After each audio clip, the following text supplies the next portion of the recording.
Chapter 1. The Significance of Ancient Indian History. The study of ancient Indian history is important for several reasons. It tells us how, when, and where people developed the earliest cultures in India, how they began undertaking agriculture and stock raising, which made life secure and settled. It shows how the ancient Indians discovered and utilized natural resources and how they created the means for their livelihood. We get an idea of how the ancient inhabitants made arrangements for food, shelter, and transport, and learn how they took to farming, spinning, weaving, metalworking, and the like, how they cleared forests, founded villages, cities, and eventually large kingdoms. People are not considered civilized unless they know how to write. The different forms of writing prevalent in India today are all derived from the ancient scripts. This is also true of the languages that we speak today. The language we use have roots in ancient times and have developed through the ages. Unity in diversity.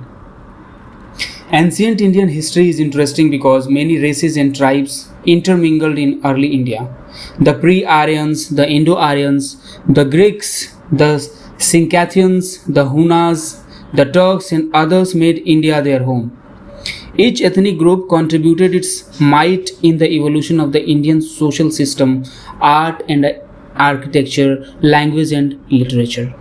All these people and their cultural traits commingled so inextricably that currently they can be clearly identified in their original form. A remarkable feature of ancient Indian cultures has been the commingling of cultural elements from north and south and from the east and west. The Aryan elements are equated with the Vedic and Puranic cultures of the north and the pre-Aryan with the Dravidian and Tamil cultures of the south. However, many Munda, Dravidian, and other non-Sanskritic terms occur in the Vedic text ascribed to 1500 to 500 BC. They indicate ideas, institutions, products, and settlements associated with peninsular and non-Vedic India. Similarly, many Pali and Sanskritic terms signifying ideas and institutions developed in the Gangetic plains appear in the earliest Tamil text called the Sangam literature, which is roughly used for the period 300 BC to AD 600. The eastern region inhabited by the pre-Aryan tribals made its own contributions. The people of this area spoke the Munda or Kolarian languages. Several terms that signify the use of cotton, navigation, digging sticks, etc. in the Indo-Aryan languages have been traced to the Munda language by the linguists. Although there are many Munda pockets in Chota Nagpur Plateau, the remnants of Munda culture in the Indo-Aryan cultures are fairly strong.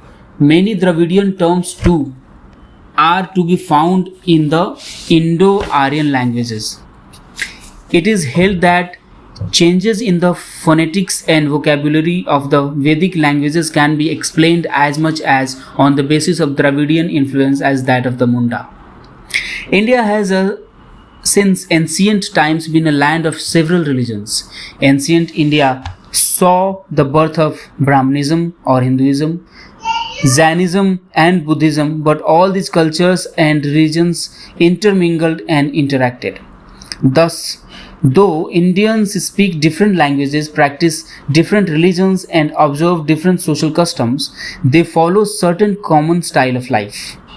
Our country shows a deep underlying unity despite great diversity. The ancient strove for unity.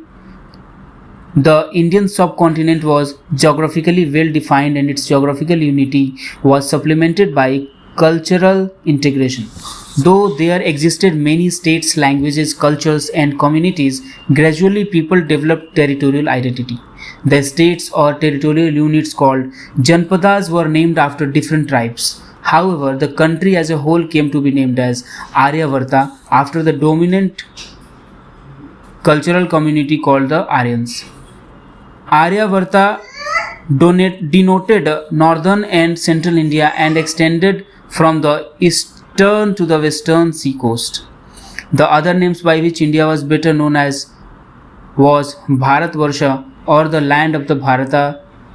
The Bharata, in the sense of tribe or family, figures in the Rig Veda and Mahabharata, but the name of Bharatvarsha occurs in the Mahabharata and post-Gupta Sanskritic text. This name was applied to one of 9 divisions of earth, and in the post-Gupta period it denoted India. The term Bharati or an inhabitants of India occur in the post-Gupta texts. Iranian inscriptions are important for the origin of the term Hindu. The term Hindu occurs in the inscriptions of 5th to 6th century BC. It is derived from the Sanskrit term Sindhu. Linguistically, S becomes H in Iranian. The Iranian inscriptions first mention Hindu as a distinct on the Indus. Therefore, in the earliest stage, the term Hindu means a territorial unit. It neither indicated a religion nor a community. Our ancient poets, philosophers, and writers viewed the country as an integral unit. They spoke of the land stretching from the Himalayas to the sea as the proper domain of a single universal monarch. The kings who tried to establish their authority from the Himalayas to the Cape Camorin and from valley of the Brahmaputra in the east to the land beyond the Indus in the west were universally praised. They were called Chakravartis. This form of political unity was attained at least twice in ancient times. In 3rd century BC, Ashoka extended his empire over the whole of India, barring the extreme south. His inscriptions are scattered across a major part of Indo-Pakistan subcontinent and even in Afghanistan. Again, in the 4th century AD, Samudragupta carried his victorious arms from the Ganga to the borders of Tamil Nadu. In the 7th century, the Chalukya king Pulkesin defeated Harshvardhan, who was called the Lord of the whole of North India. Despite the lack of political unity, political formations all over India assumed more or less a single form. The idea that India constituted one single geographical unit persisted in the minds of conquerors and our cultural leaders. The unity of India was also recognized by foreigners. They first came into contact with the people living on the Sindhu or Indus, and so they named the entire country after this river. The word Hindu or Hind is derived from Sanskrit term Sindhu, and on the same basis the country became known as India, which is very close to the Greek term for it. India came to be called Hind in the Persian and Arabic languages. In post-Kushan times, the Iranian rulers conquered the Sindh area and named it Hindustan. We find continuing efforts to establish linguistic and cultural unity in India. In the 3rd century BC, Prakrit served as the lingua franca across the major part of India. Ashoka's inscriptions were inscribed in Prakrit languages, mainly in Brahmi script. Later, Sanskrit acquired the same position and served as the state language in the remotest part of India. This process was conspicuous during the Gupta period in the 4th century. Although India witnessed the rise of numerous small states during the post-Gupta period, the official documents were written in Sanskrit. Another notable fact is that the ancient epics, the Ramayana and the Mahabharata, were studied with the same zeal and devotion in the land of Tamils as in the intellectual circles of Banaras and Takshila.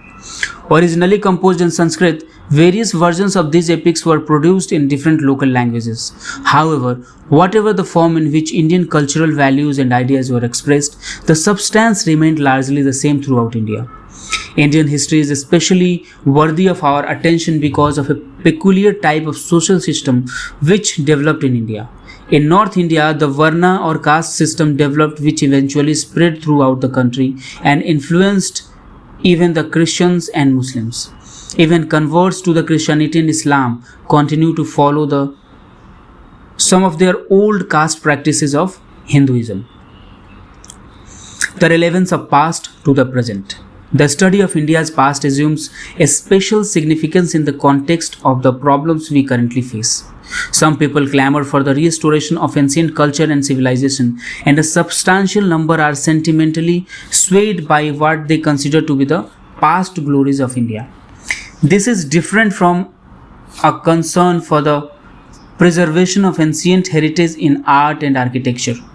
What they really want to bring back is the old pattern of society and culture. This demands a clear and correct understanding of the past. There is no doubt that Indians of the old made remarkable progress in a variety of fields, but these advances alone cannot enable us to compare with the achievements of modern science and technology.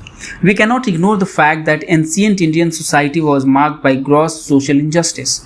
The lower orders, particularly the Shudras and untouchables, were encumbered with disabilities which are shocking to the modern mind. Similarly, law and customs discriminated against women in favor of men. The restoration of the old way of life will naturally revive and strengthen all these inequalities. The success of the ancients in surmounting the difficulties presented by nature and human factors can build our hope and confidence in the future, but any attempt to bring back the past will mean a perpetuation of the social inequality that afflicted India. All this makes it essential for us to understand what past means. We have many survivals of ancient, medieval, and later times persisting in the present. The old norms, values, social customs, and ritualistic practices are so deeply ingrained in the minds of people that they cannot easily themselves get rid of them. Unfortunately, these survivals inhibit the development of the individual and the country and were deliberately fostered in colonial times. India cannot develop rapidly unless such vestiges of the past are eradicated from our society. The caste system and the sectarianism hinder the democratic integration and development of India. Caste barriers and prejudices do not allow even educated individuals to appreciate the dignity of manual labor and hamper our unification for a common cause. Though women have been enfranchised, their age-old social subordination prevents them from playing their dual role in society, and this is true as well of the lower orders of society. Studying the ancient past helps us to deeply examine the roots of these prejudices and discover the causes that sustain the caste system, subordination of women, and promote narrow religious sectarianism. The study of ancient India's history is therefore relevant not only to those who want to understand the true nature of the past, but also to those who seek to understand the nature of the obstacles that hamper India's progress as a nation. Chronology: 1500 to 500 BC, Dravidian and non-Sanskritic terms found in Vedic text. 300 BC to 600 AD, Sangam literature. 3 BC, Prakrit as the lingua franca. AD 4th century onwards, Sanskrit as the state language.